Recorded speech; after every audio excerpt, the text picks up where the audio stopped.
Declare interest, switch off your phone, and then turn your tablet to mute. Okay, today's business, informal clause by clause consideration of the local government bill. Apologies, none so far. Okay, and the Deputy Clerk is here with us. Ailish, to offer advice on any proposed amendment. Ailish, you're very welcome. We have a number of papers for you in this agenda, in your pack. A briefing note with a short synopsis of concerns and amendments suggested by stakeholders on the remaining clauses and the schedules. Stakeholder concerns have been highlighted in bold type, with the department's response to each one below it in red type. Really thanks to Sheila. I think that's the best I've ever seen in any committee. It's so clear, so easy to read, so thank you. And a lot of hard work put into it too, Sheila, so thank you.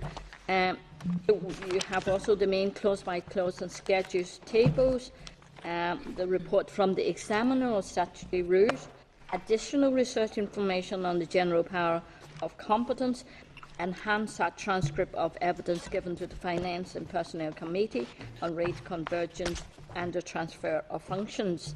The Department has not yet provided any information on the inclusion of an amendment to abolish the Local Government Staff Commission, as announced by the Minister in October 2013. Also to remind members to consider whether we are content to accept the Department's explanation and assurances on each clause schedule so that the committee can move on to the formal clause-by-clause scrutiny of the bill, which is scheduled to take place on Thursday.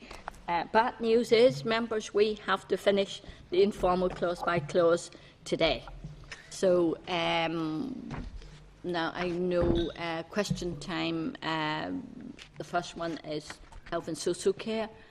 Social services, if we can go on, but members might want to leave then at 2:45 for the ministers, our own minister, environment minister's question time. So if need be, we may need to come back. No? Who's shaking his head? Chair, I have a question for the minister at 2 o'clock. 2 o'clock, okay. Back again, but you may, if you can come back. Chair, I have to go out briefly as well, but I'll be back in as well. I'll be in. Okay, okay. And Pam, you have to go at 1:45 to 2. I need to go to 5 to 2. Okay. And can you come back to? Probably come if need be, but yes, if you could, please. Yeah. Yeah. Chair, I have a DARD meeting this afternoon also at 1:30. I'll have to leave to it, but I have a question, so I'll try and get back in between times, Sure. Okay. Okay. Well, thank you for all your cooperation. We really need to get this done today. Okay. We have a long day today here anyway in Stormont, so yeah. I have in the German debate. I think that's all I need to go at 7 o'clock, 8 o'clock, 8 o'clock. A German debate. okay. So, okay, well, we hope we won't keep you until then. Be assured. We will be here to the bitter end. Okay, so now, again, welcome then Linda, John, Marlene and Julie here. And so we finished last time at clause 80, so we'll start again at 81. Members, and that's at page 8 in your pack. Okay, and really we'll try to get through this ASAP. So it is fairly clear. So members, if you don't have any further information you need from the official, we just moved on, unless you said no. Okay, 81. Chair, just before we start. Yeah. Obviously, we'd asked some questions last week and raised some suggestions. Just could maybe the departmental officials comment on when we would see some of that stuff? Yeah. To clause 69 in particular. Yeah. We're hoping that either, well, it depends how long this session goes on, but certainly by tomorrow, we're hoping to get you as many of the Minister's proposed amendments as we've got to date. There may be one or two that he's still considering, and indeed there could be others that come out as a result of this session. but we will get to you tomorrow as many as we already have, and that would be the majority of them. As I said, unless others want us to put other suggestions or proposals to the Minister as a result of this session. We'll just get keep it the feeding day them to you. before our next meeting. Yeah. Yeah. No, that's fine, sir. Thank you. Okay, members. 81, any issues? No, then we moved on. 82, no issues? Okay, then on... Okay, am I moving too fast? Oh, no, it's grand, sir. No, it's grand. Okay. 85, we on to...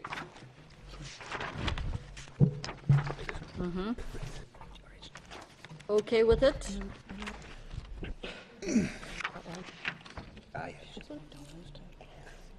Have you all got to, page, It's page this 8? chart here with the red Yeah. writing in it.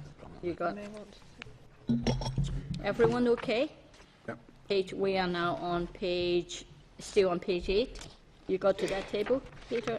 Page 8, we have a table with all the comments and departmental explanation, so I'm really it's okay, going through very fast. Until things go up, I can Yeah. share with them here. So. Tom, you Chair, like to come in? sorry to bring you back just a wee bit for one query. Just in it's in 82, clause 82. Council is power to do anything that individuals generally may do. I'd just like an explanation from the department officials and what that means. Well, in general, corporate bodies can only do that which they're what powers that they're provided in legislation with. In general, a person has the power to do anything that they want unless there is legislation there to prevent them from doing it. So there's that difference between bodies, corporate and individuals.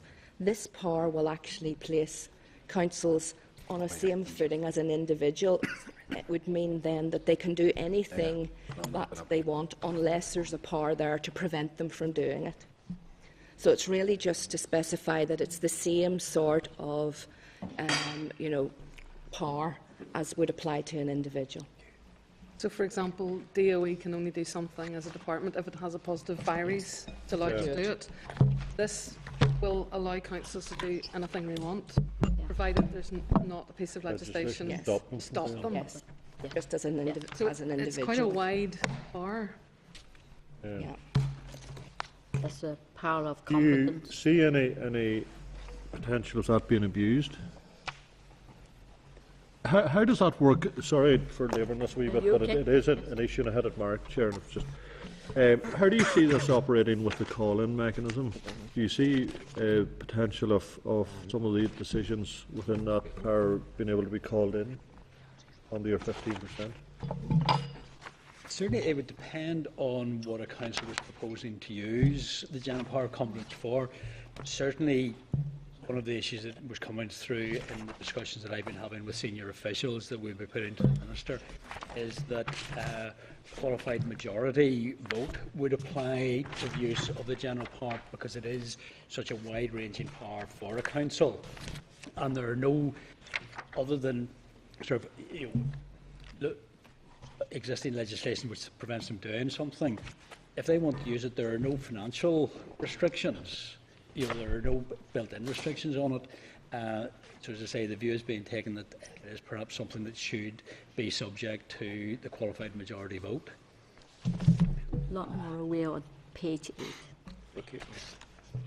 Okay, so there could be issues within it that would be subject to qualified majority vote. Yes. Do you see any issues around the flying of flags in council buildings there? I can't imagine there would ever be an issue around that.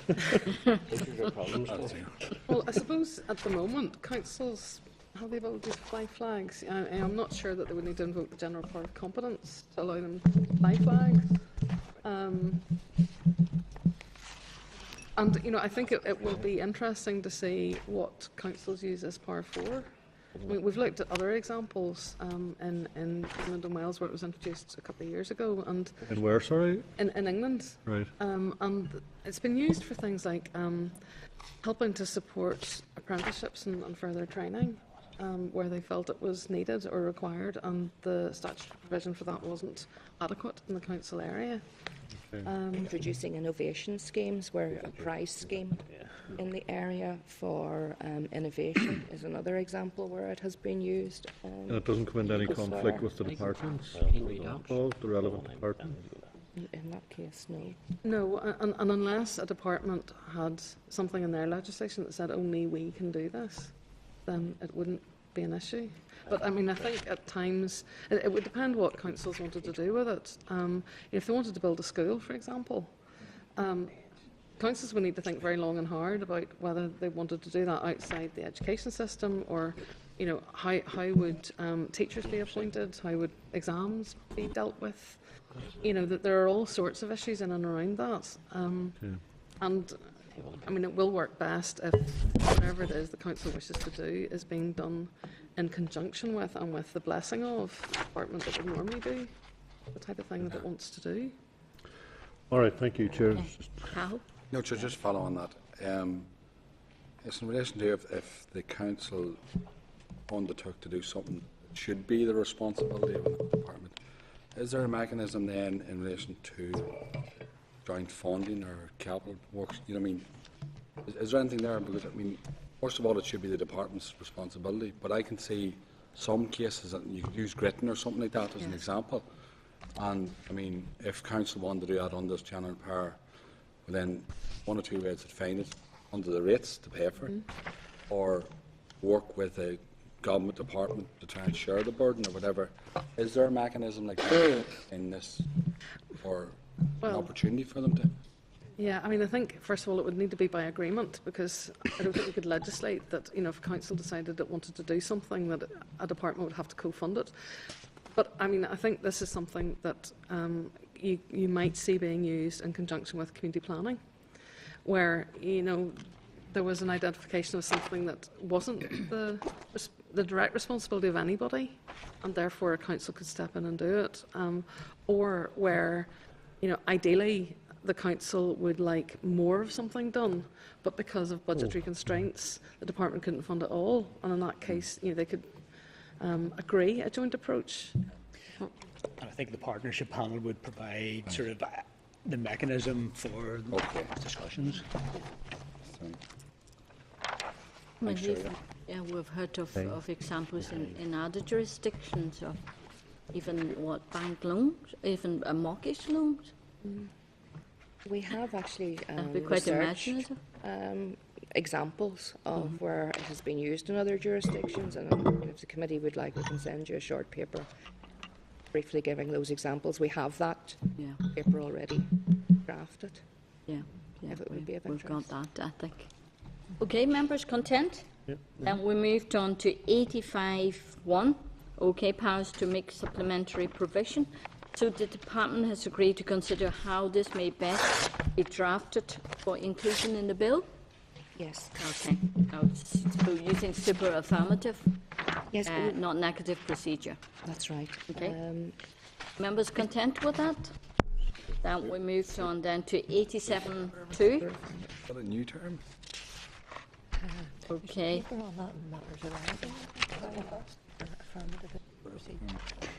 Regular. Okay. We have a paper, previous paper, or is it in this one? In this one about how it works in matters arising. A response to us. Okay, response to us about. Okay. How to work. Practice. Okay. 87.2, members' comments. Need for inclusion of the economy as stipulated by Local Government Best Value Act 202. And this says there's no consideration of cost or value for money.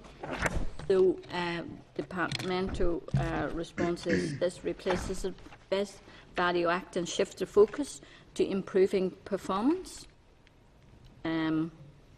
So, I mean, are members content with this? I think that was raised very strongly by the Belfast City Council, that it worked very much to the Best Value Act all the time on many issues. Happy with the explanation? Members content? Okay.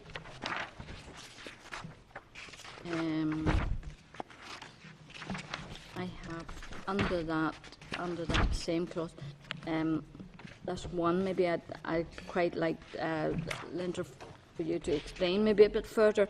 Performance indicators should encourage councils to have indicators relating to equality and good relations. So you're saying this will be considered in guidance. Would it not be better to put it on the face of the bill, or is it going to be difficult to do? Yeah, I mean, I suppose that there's a few issues about putting it on the face of the bill. I think because equality and good relations is the responsibility of OFMDFM, I think at minimum we would need to consult with OFMDFM. And I suppose also, in terms of putting it into guidance, again, it does give more flexibility, and it allows councils to articulate how they're going to do that a lot more flexibly. John, have you anything? Double layering. Within one of the things we're looking at, in terms of the issues that council have to consider, Speak up a bit, John. is equity and and fairness, which starts to sort of look at the sort of equality duties and the sort of social need obligations of councils. I think to start getting in to try and specify actual indicators around those issues becomes very problematic. What do you set it as? And given that the councils are already under the statutory duty provided by Section 75 of the Northern Ireland Act, I think we need to be very careful how far you can actually go in specifying in precise terms. Okay. Members content? Cahill, you're looking. I'm just thinking, Chair, I mean, it's grand saying that, and I understand, but still it goes back to the point I mentioned about tackling poverty and deprivation last week, and I used the examples of small pockets, small areas. As long as there's a responsibility there in council to address them issues. It goes outside of the neighbourhood renewal areas and the new form, which would be urban regeneration. I mean, so there may be a gap there, and I think it's something we need to consider. I think that can be addressed through, that hopefully, with the community planning guidance, there's a clear link between community planning and performance improvement, and we've put a almost a statutory link in here where the council, in developing its objectives and a strategic objective, will be taken from the community plan. So if they're identifying issues in terms of dealing with deprivation in the community plan, it can feed through this. But we've also got to remember, this is about how the council deliver their service. It's performance improvement in the delivery of services. When you start to then get into that additional issue of what services they're council, and I know was the area you're pointing to, that the functions that are transferring from DSD, but that will be built into a council's improvement plan, linking into their community plan. Okay. And also, by the way, linking to targets that DSD may set in terms of how councils deliver against the urban regeneration and community development framework, which will include tackling social need, which is one of the things that councils will now be expected to do rather than DSD. Okay. Right. Lot Morrow? Yeah, well, Chair, all I wanted to say was performance indicators are fine, but where do you draw the line on them? What if you're going to put in a performance indicator in one discipline, then I think it follows that you put it in on them all. I mean, and I think that councils should have performance indicators. However, I do have a difficulty whenever it comes down to which this, and I agree with what John has said here generally. I think that if we're going to go then and start, I mean, you talk, Chair, about putting it on the face of the bill. Well, which one do you put on and which one do you leave off? No, this is suggested. Yeah. Suggested by a stakeholder. I found it hard to follow that, how we would put that on the face of the bill and not put at least 20 or 30 others on the face of the bill. No. That's where you are. And we are trying to avoid what happened in Scotland, where certainly when community planning was first launched and reform was happened there, at one point councils had 600 indicators that they had to track and meet, and We really want to avoid that. You know, we are now starting to talk to our colleagues in other departments to determine, you know, what level of targets and performance indicators they would want. But we don't see that as a very long list. I think it's focusing on 2 or 3 things that each department would really want to see happening now that functions have transferred. And equally, a lot of this performance framework is council setting performance indicators and targets for themselves, and nothing to do with performance measurements that might be set by central government. And again, because this is about local flexibility, there does need to be an ability for each council to say, right, here are our priorities and here's what we're going to do. And ultimately they're accountable to their ratepayer. Okay. And that's a good performance indicator, isn't it? Every 4 years or so, yes. Yes, yes, you get your results, or you get a slap on the face. Okay, 87.2E provision. Members happy with that one? Words such as sustainability, maybe current buzzwords. Okay. Content 88.1. For each financial year, a council must set itself objectives for improving the exercise of its functions during that year.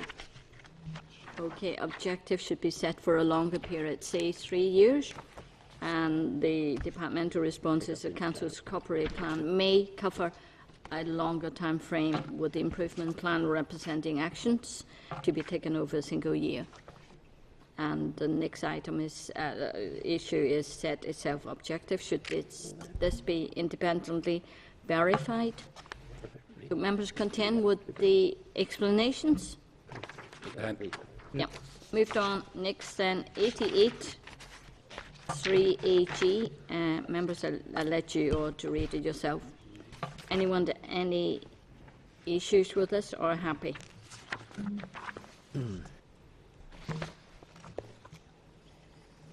Happy?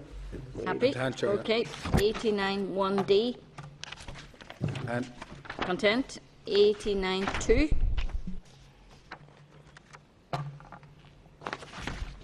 Content, Chair. Content. Good. Okay. 90. Content. 90B.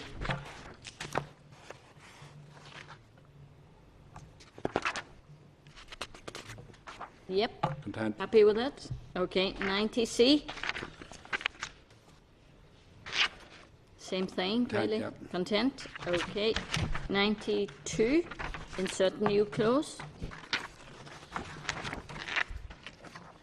Content again. Think so. Yep. 92.1. Need for sanctions for underperformance. Well, the best sanction, we talked about it earlier, the 4-year rule. Okay. Content with it? Okay. Happy with all the responses from the department? Content, Chair. Okay. 92.2.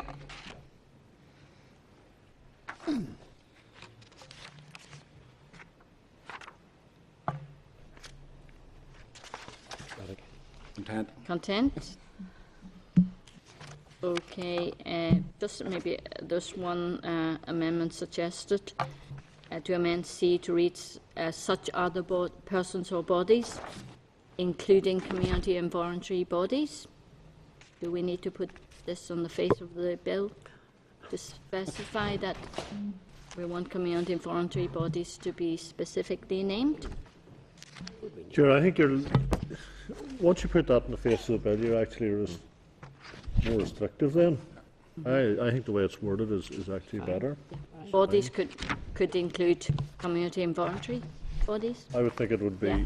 bad counsel that wouldn't Okay. then consult with them. Yeah. They don't Yeah. exist. Okay. Yep. Okay. You said That's there, Sheila. Linda, in accordance, so consultation will be in accordance with the Northern Ireland Civil Service guidance. So what guidance would that be? There's guidance issued by OFM DFM in terms of all the bodies that departments should issue consult with as a minimum. And then departments should also then have regard to their equality schemes in terms of the other bodies, because each department will have its own particular sort of stakeholders. Okay, But let's, OFM, DFM guidance, is issued, on a regular basis and updated, and that will specify the individuals who must receive, receive copies. okay, yeah. Members content with that? Great, Chair. Okay, moved on then to 92.3.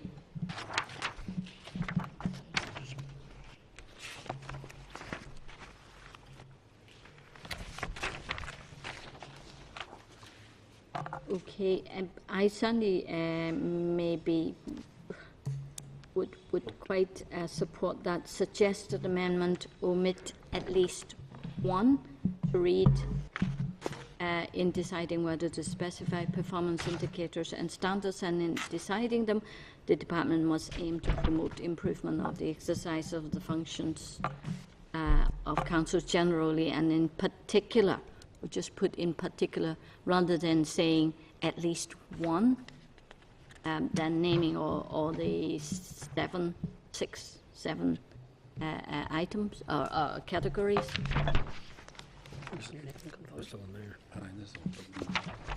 Just seems a bit minimal to say at least one. Sorry, Linda. But It's under 92, 3, section 3.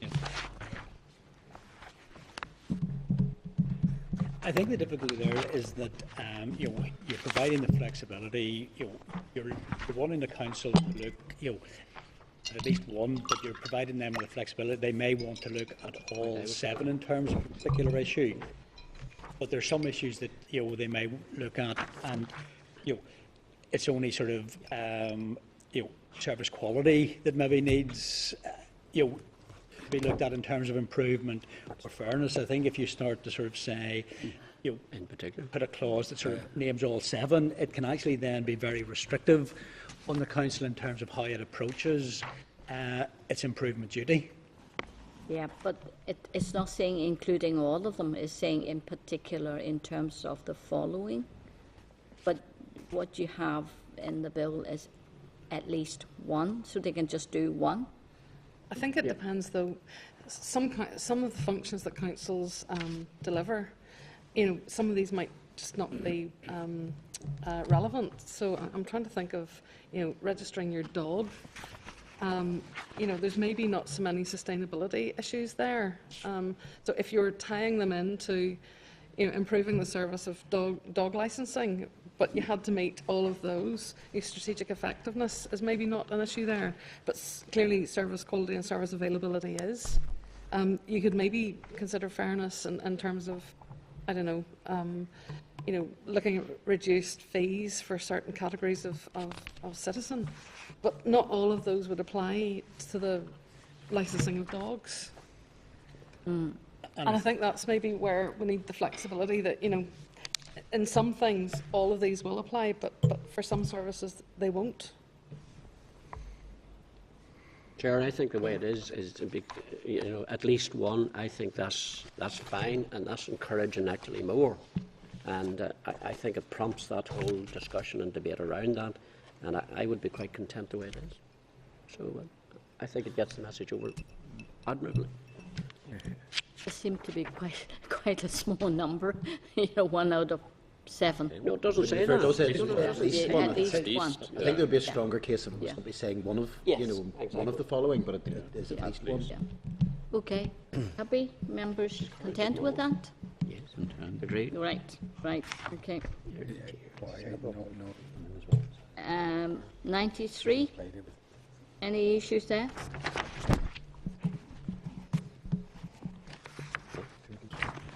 Okay, moved on to 95.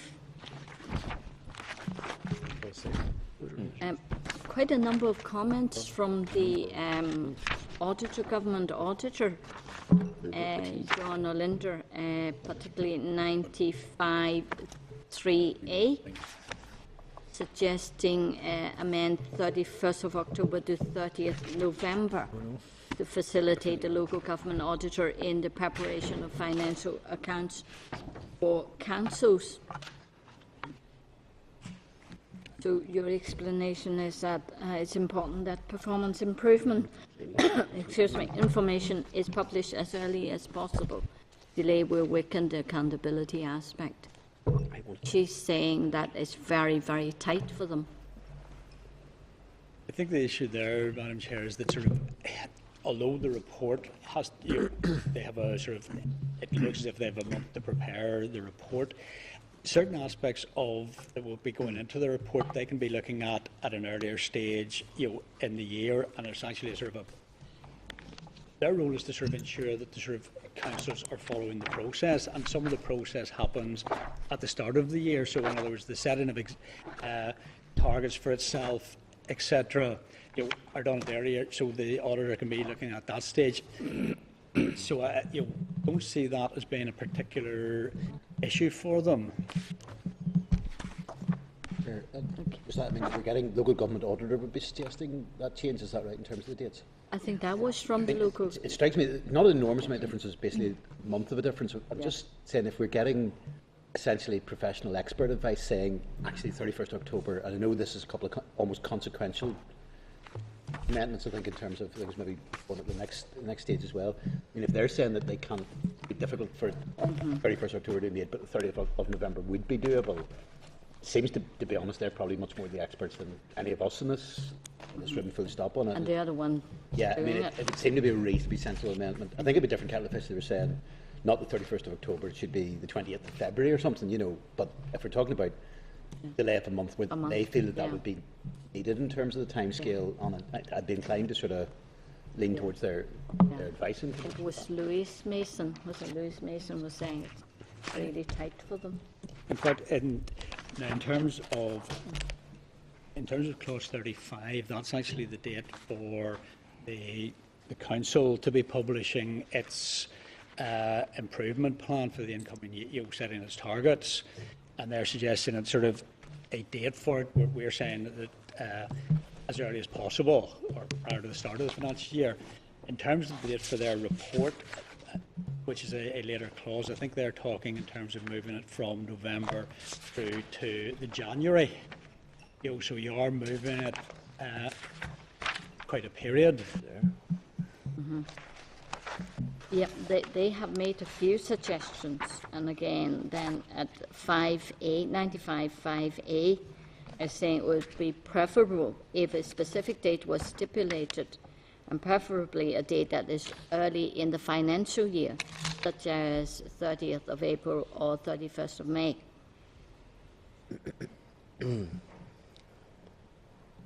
30th of April may be a bit too soon, but 31st of May would give them 2 months. Yeah. I think this is it. I think there's an element of trying to balance this in terms of allowing the council the time that it needs to gather information and decide, on the targets, etc., that it wishes to set itself. I think the other factor that we're trying to look at here as well is to plan it all in so that they're not getting their financial audit and their performance audit at exactly the same time. And I mean that's actually for both councils and the auditor. Although in the auditor's case it's likely to be a different team of people. But that there are issues around the timing of both the timing of audits in local government and also then overlaying this, which is actually a new thing. Mm-hmm. Mm-hmm. Mm-hmm. What about amending then, as they suggested, from 31st of October to 30th of November? Is it going to cause a problem? Under 95 3A. You're far away. I think 95.3A, they're looking to bring the date for the publication of the report by the council forward from the 31st of October to the 31st of May, which it becomes very tight then for a council to be able to at the end of the financial year to start gathering the information to then produce a report on how well it's performed against its targets in that preceding year. And that's why we were sort of setting the date of the 31st of October to allow the council the time to sort of gather the information and assess how they have performed against the targets that they've set themselves and the departments have set, and then to produce a report. Whereas doing it by the 31st of May really only gives you 2 months into the financial year to be producing that. I think that, amongst the other issues that a council will be facing at that time of the year, is putting an additional burden on the councils. Members content with that? Or? Chair, I would still be inclined in terms of the dates to go with the sort of dates the auditor had that. But I mean, obviously, from that point of view, we can consider it whenever we're going through the final clause by clause on that, so from a committee point of view. Would the committee want the department to consider amendment? On that? We Should can have move another that look date? at the dates and maybe go back to the local government auditor as well. Yeah. we'd support that. And see if we can reach some sort of a compromise that's workable for both councils and the local government auditor. Yeah. Strike a balance between. Okay, yeah. Okay. Yep. Moved on then. 96 members.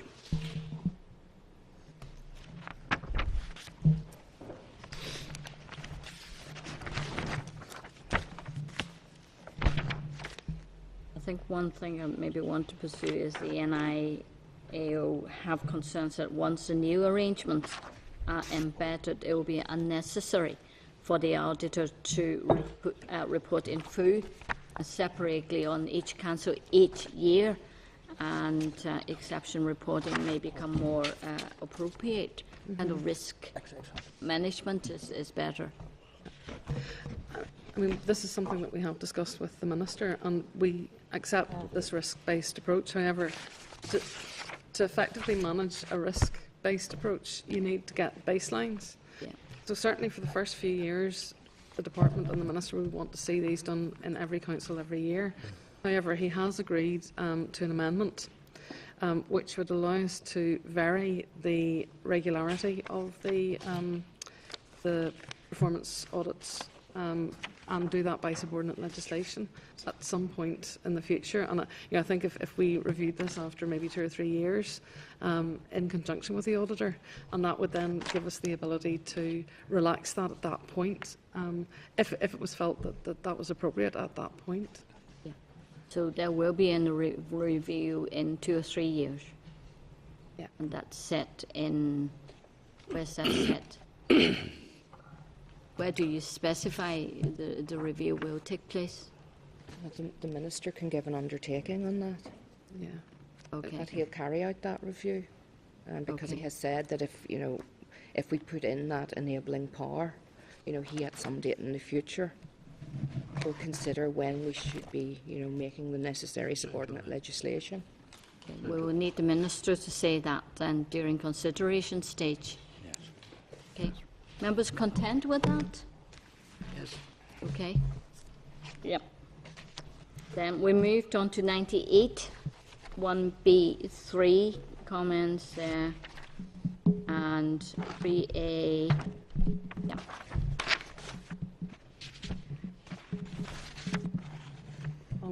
That's back to the To dates. the dates Yeah. again, so we'll Yeah. look at Yeah. all of the dates throughout that.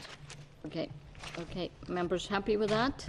Okay. On to 10, 1 and 3A. Issues there. Need for 100. What did I say? 100. 100. 1 and 3A. Sorry. There's common need for flexibility in the audit reporting mechanism, and must to may, for a more proportionate approach. Yeah, I mean, again, I think that was a request from the local government auditor, because the auditor wanted to stipulate when she would actually perform these. And our proposal is that we will look at this through an enabling power, so that the Minister will determine at a future date, again in conjunction with the auditor and after consultation with local government, as to how those improvement reports are going to be, not how, but when they're going to be performed. Members content with that? Right. Yeah. I think NIAO is kind of quite concerned about all the new function they have to perform as well. And, okay, 1014.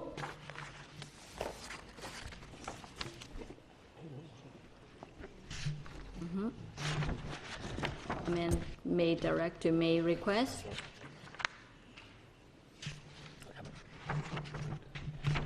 Content with that, members? Right. Yep, yep. 103. 103.3.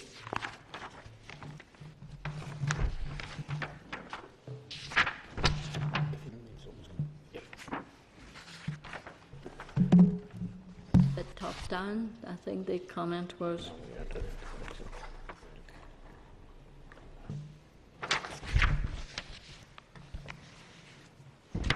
Yeah, I mean, again, I think this is a provision that it would be intended would only be used in extremis, and if a council was fundamentally failing to perform the function for which that department had both policy and legislative responsibility. Sure. Members content with that? Great. So 106, partnership panel.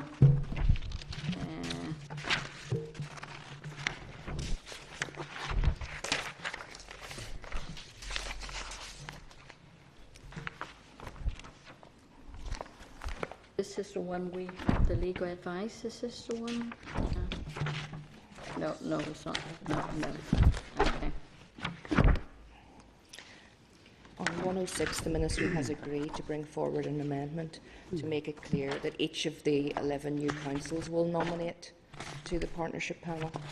Because I think there were concerns that the way it's worded, the department would appoint, although in practice that's not exactly how it would happen. We would appoint, but based on the nominations which councils put forward. Yeah. Yeah. Okay. Members content with that? Content, Yeah.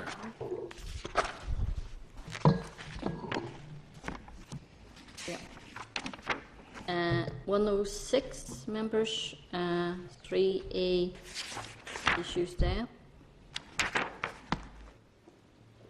Yeah, so that's where the amendment will come in. Yeah. Councillors, Okay. Yeah. so that will now read councillors nominated by the local government or their councils, By each of the 11 each of the new 11 new councils. councils. Yeah. Yeah. Content with that? That chair covers the whole points in the 106. Carol?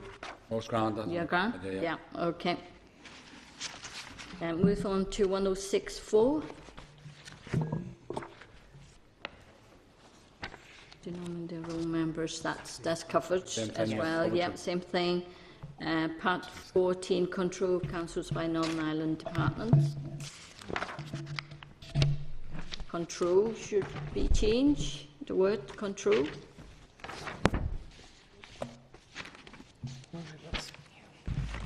It's the title, Yeah. the part 14, the broad title, control. I can't, Neil wasn't too happy about the word. Yes, well, I mean, we can look to change that. I mean, those are exactly the same provisions as currently exist in the 1972 Act. The only difference being that they are now able to be applied by all departments rather than just DOE, but essentially those are exactly the same provisions. But I think in the 72 Act they're called supervision of councils rather than control of councils. Yeah, members content with that? A bit of give and take. Yes. Okay. Content then. 107 members.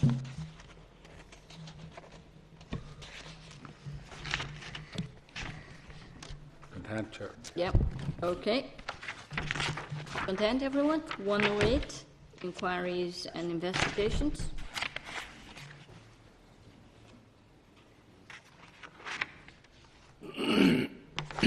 Consideration by a partnership panel in terms of appeal against a finding of failure. Content with that? Content, chair. Yep. But, Chair, just so if Yeah. a council feels hard done by, they have no means of redressing it. Is that Yes. fair in this modern society in which we live, where everybody's equal, and more equal than others. So what mechanism would that be to deal with that then, if there is an appeal mechanism on that? Those provisions are, again, provisions of last resort. It's only where, you know, a department feels that it needs to carry out an inquiry because a council is not maybe carrying out a statutory duty that it has. And there would be a number of stages before you reach that point. You know, so if you start at the very beginning, councils will be provided with money and targets. Then, if departments will have to monitor that. If then they feel that councils aren't performing their function and actually failing the ratepayer and the taxpayer in this case as well, then you know there would be various interventions, including you know instructing, directing, and it's only as a matter of last resort. Then I think that they would ask for a full inquiry. Yeah. I think that's only fair. Yeah, as you said, that's really the last step, the last resort. Yeah, Chair, and I hear that, and I think I understand the way it's been said, but when I read it, it says councils will have no form of appeal. Now, just supposing you put a dot after appeal. How does it read? Yeah, but Very democratic. yeah, but it's been through a whole process. Oh, yes, I understand Yeah, all that. yeah. I understand that. Now to make they have to be accountable and what they do for the taxpayer, for the ratepayer. They might want to appeal it on behalf of the ratepayer. That's true, after all, they're custodians of their money. But they're now being told you have no form of. Mr. Chair, I mean, are we then saying that in a series of interventions they'll give the council enough to rectify the situation? Yes. Right? Is that what we're saying? Are we then saying that that's clearly outlined? Well, I think that's something also which can be worked through with the partnership panel. Exactly, you know. I mean, what's obviously there's going to be one councillor member on the partnership. Yes. Okay. Yeah.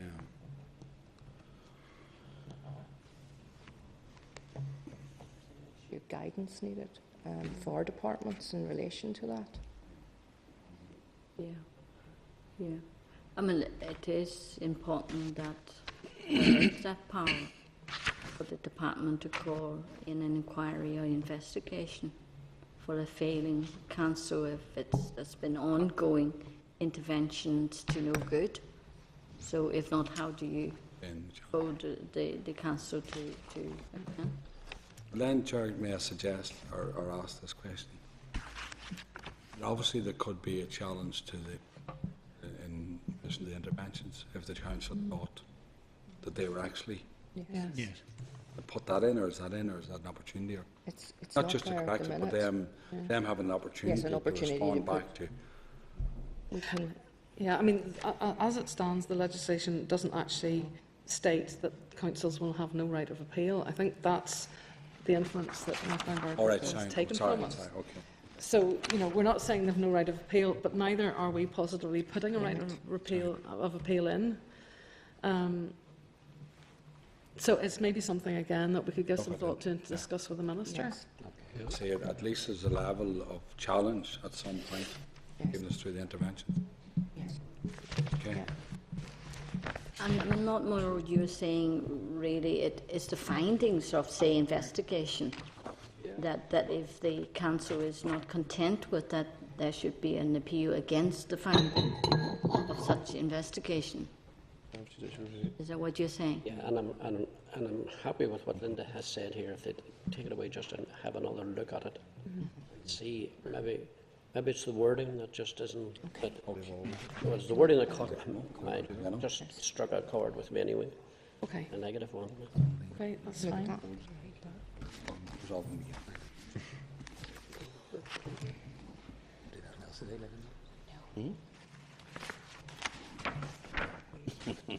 Okay, content? Yeah, great. Yeah, lot more? Okay.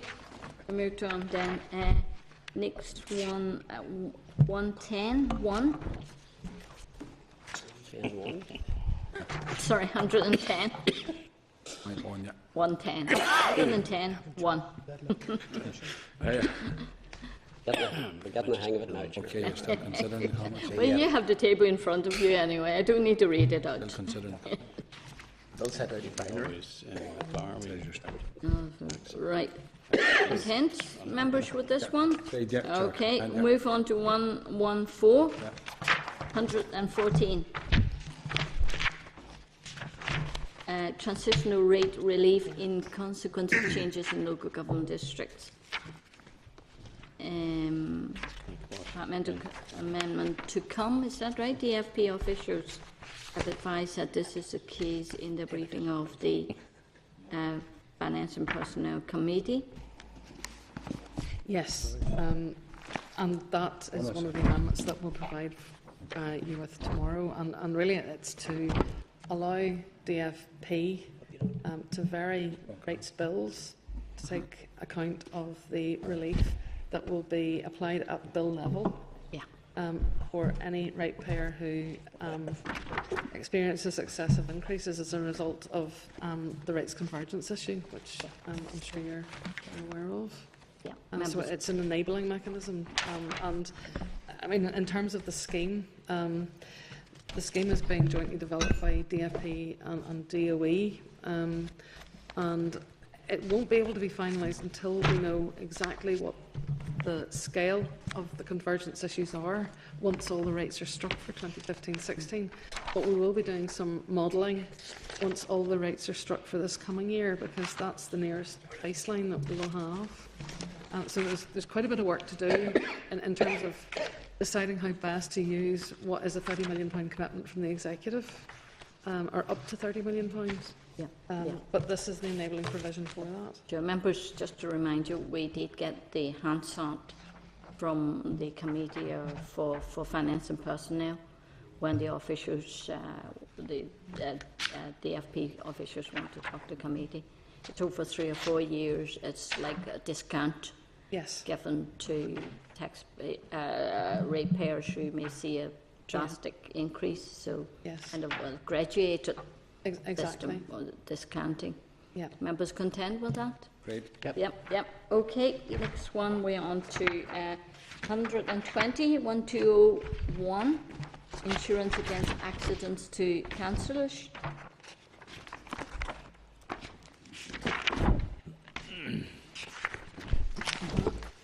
Okay. Content enough. Content. 121, schemes for transfer of assets and facilities. Content. Content, okay. Contractual liabilities and assets. Act 21 Can I just remain say, intact. Right, on 121 we'll be bringing forward an amendment to 121, because as the bill stands, it doesn't cover the transfer of Armagh County Museum. Okay. So there will be an amendment.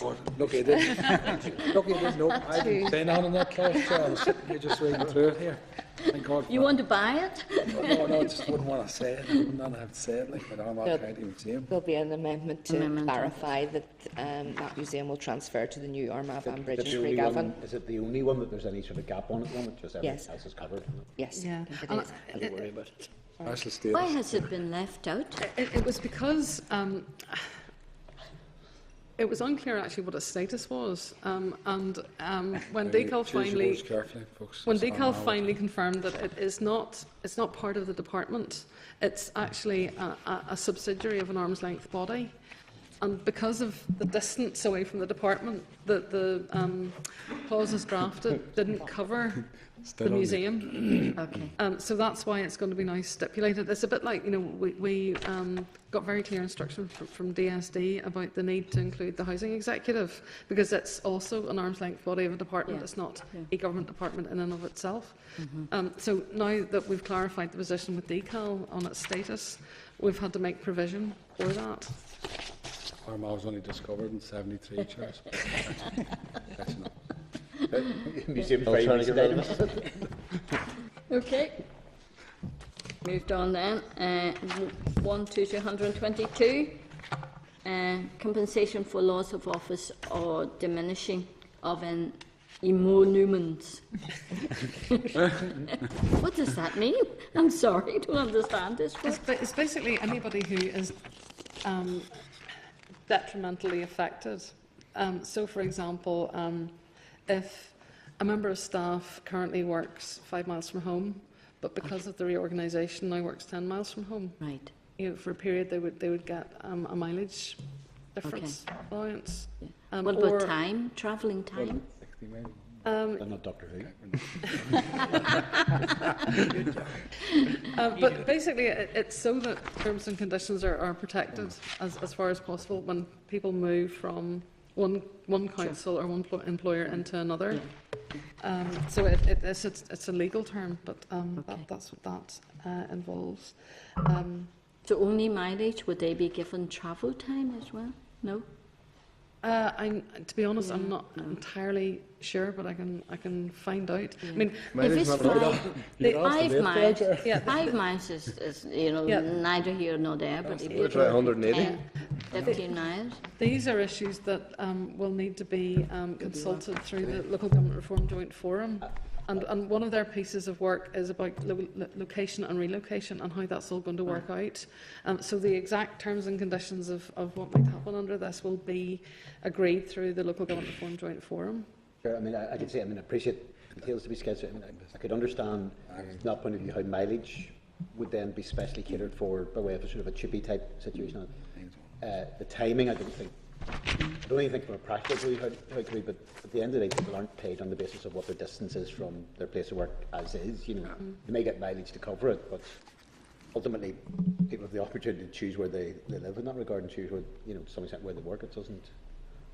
well, but then if they've been in a job for years and then you No, I they appreciate have that, to but I mean, move house to what be I'm saying is closer to there's a work. distinction between the distance side of it, paid mileage, and nobody at the end of the day basically gets paid simply for coming into work. And the journey time bit of it. We do. Sorry, there's a distinction there between getting paid for the mileage that you cover. What are you going to do? Nobody is paid, as far as I'm aware, for the time you take to get in to work. That's a different issue in that regard.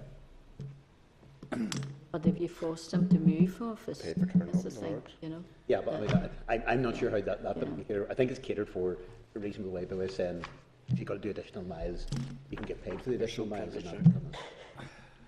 Okay, happy with that. We moved on. Yeah, sorry, but just before you move on, sorry, Madam Chair, this is another clause where we will be putting forward an amendment. We've discussed this with the Minister, and really it's again because of the slightly different approaches that some other departments are taking in terms of what they are passing to councils. So, for example, initially, as agreed by the executive, the SD was transferring functions. Now it is conferring powers, and it's taking its own legislation through to do that. So we've had to actually expand on this clause to ensure that any statutory provision in relation to local government reform is covered. So anybody who's affected by any statutory provision, and not just the provisions of this bill, will be covered by this clause. So there'll be a slightly technical amendment, but it will be coming to you tomorrow. Okay, members content with that? Yep. Great. Yep. Okay. On to 124. Can we also Interpretation. Yeah. say, Madam Chair, that section 123 will actually be bringing forward a new clause, and it's really to tidy up, again, this issue that Linda was talking about, to cover all of the statutory provisions that will be transferring powers or transferring functions or conveying powers to councils. It's a redraft just to cover everything, to make sure that everything that the executive agreed would be transferred is covered by the transfer schemes and the transitional provision. Okay. Okay. Then on to 124. Interpretation. Proficiency in public. This will be defined in the standing orders, specifically specifying the criteria for call-in. Members content with that? Okay. 124. Yeah, Chair. Okay. Obviously. Yeah. 125. Just, Chair, just interpretation. I mean, obviously, there's new things being brought forward. They have to be covered in the general principle of interpretation.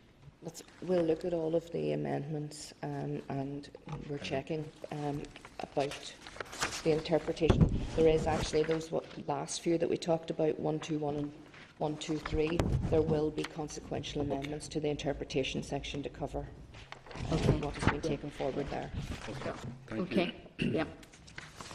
125, section 4.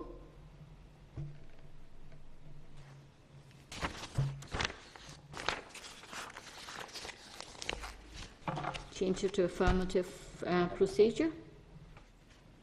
You are going to prepare an amendment for this, is that right? And again, the next issue, again, is super affirmative procedure. You agree to amend this too? That's right. Members content with that? Great. Okay, moved on to 1256, regulations.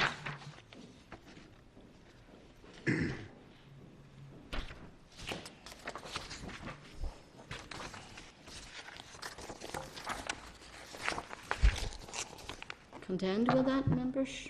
Great, Chair. Yep. Okay. Peter there? Yeah. 126, minor and consequential amendments and repeals.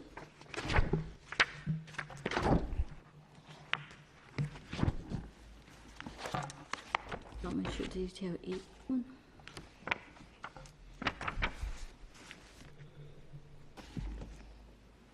Provision is in the usual form according to the department. Our practice.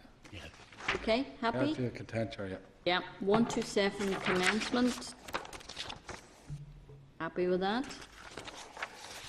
Great. Yep. Okay, Tom? Okay, yep. Then we're finished then. Goodness. We still have sketches. 12 sketches to come, folks. Right. I must say, I really haven't paid a lot of attention on sketches. But I don't think there are many issues on sketches. So. Okay, moved on. Schedule 1, disqualifications, yep. Moved on. Schedule 3, positions of responsibility.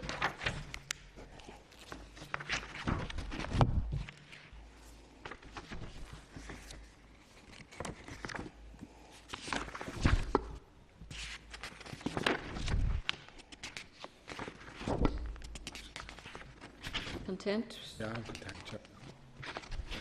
Okay.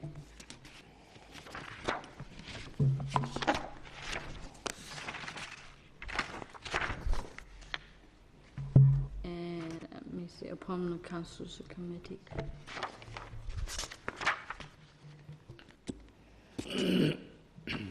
Mechanisms. Members, any issues on all the 12 schedules? I'm just noticing there on 3, it's reference, it's maybe just the wording is used, but it talks about some absence from a district of the council, and obviously the indication is given as a replication of the wording, but how would that sort of wording be interpreted as absent from a district? It's 14. Paragraph 14.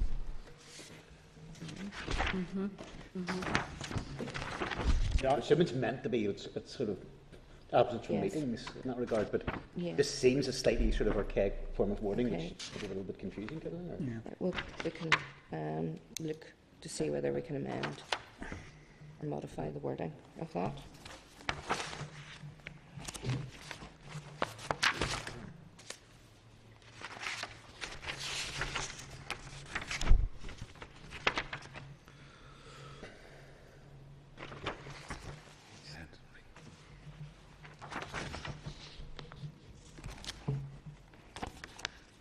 I don't foresee any other issues.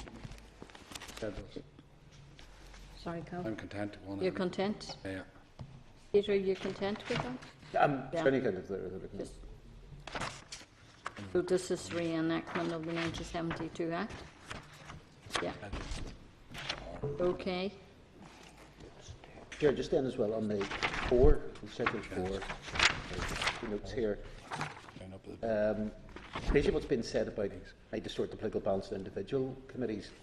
If you don't look at sort of as a whole, is there not a danger, because I mean, most committees will be of a certain size, that actually means that, would that mean that some people or some parties or individuals may simply be excluded from all committees type of thing because they're not being fit in there? I mean, what happens across the Assembly, for example, on that basis is that it's worked out across the full range of the 12 departmental committees in terms of placement. But I'm just wondering, to take an example on, I mean, I haven't got the wording of the schedule in front of me, but if you're talking about its quota greatest remainder process for each individual committee, would that mean, for example, say you're an independent member, pretty much wouldn't get onto any committee?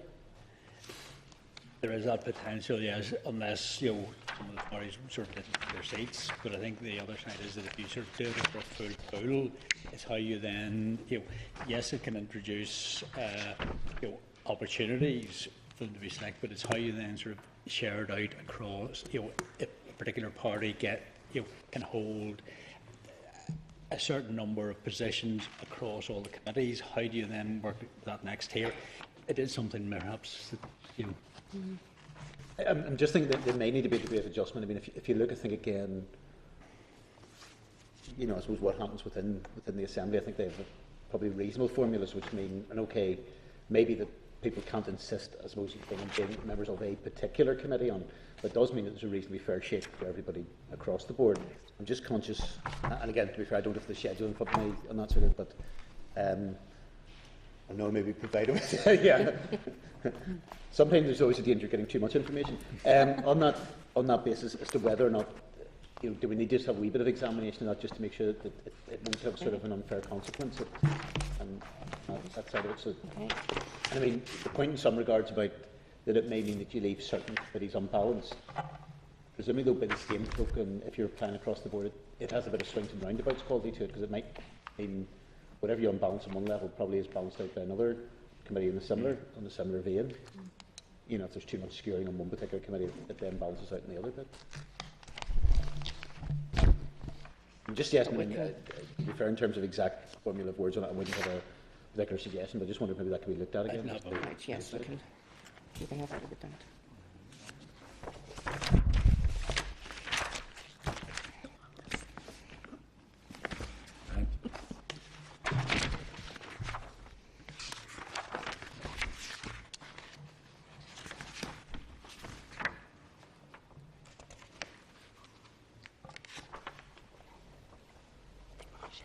Okay, Peter.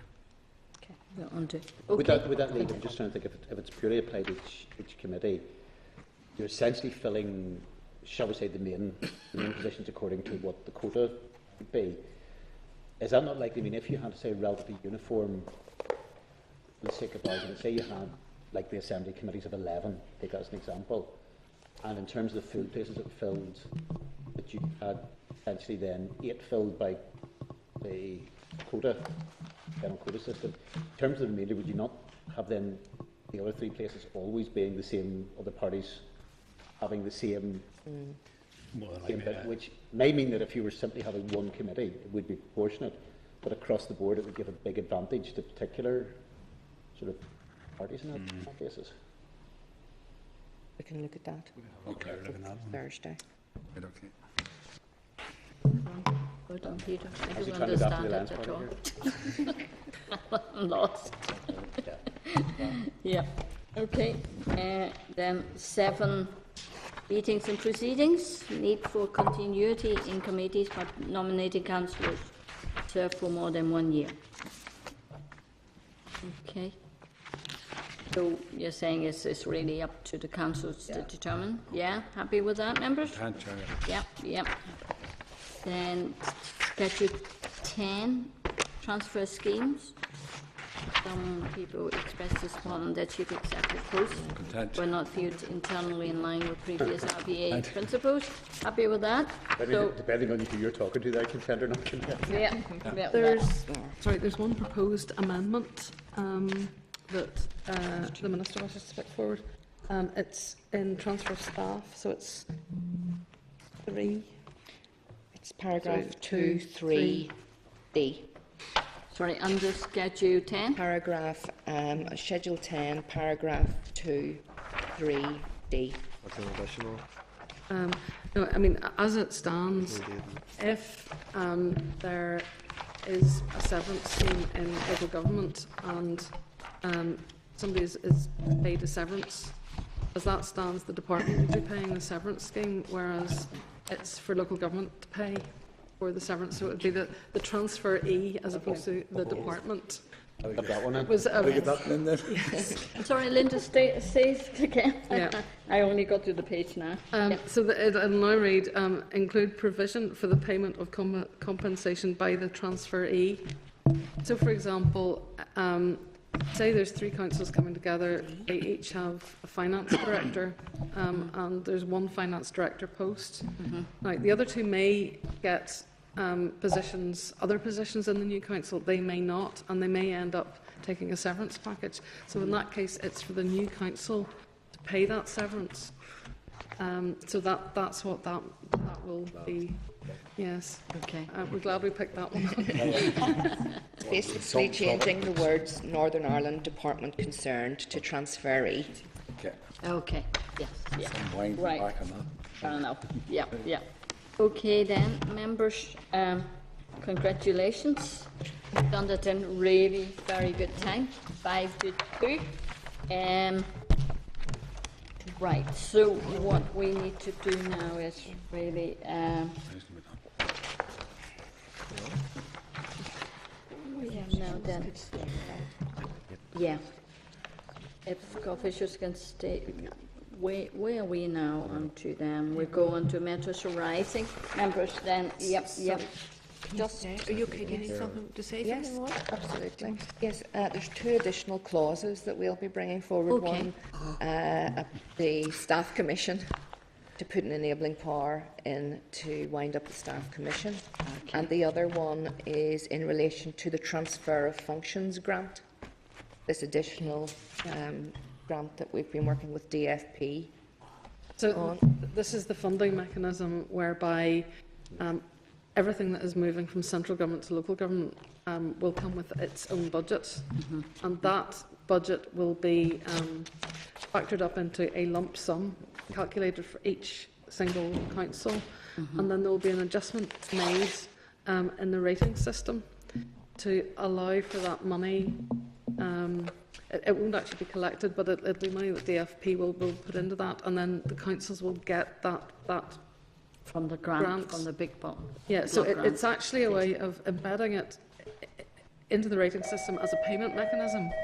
But it will mean then that local government won't have to go to different departments every departments. year looking Yeah, for grants. yeah, sure. So it's really an enabling mechanism for Notion that. of buildings. Makes sense. Pardon? Yeah. The notion of buildings. For Yes, that type of thing. that's exactly what it will be. It sounds a bit bizarre, but it's really just the technical mechanism within the rating system to allow that payment to be made. Yeah. And we're working with DFP on that. So Yeah. again, you'll get the details of that tomorrow. Yeah, sure. Okay, that's fair enough. Yep, okay, matters arising, just quickly, 4.1, you have a paper there on amendments under consideration to be tabled by department, and obviously then we've got new ones you're telling us today. So they'll all be tabled again on Thursday? Yes, we'll get Yeah, okay. Thursday. Then next item is departmental reply to committee queries on the local government bill at page 3 to 4. You have papers in relation to the following: 1998 European Court judgment, council employees being elected or being a councillor, page 326. At page 365 you have a note on how council staff becoming councillors is dealt with in other European countries.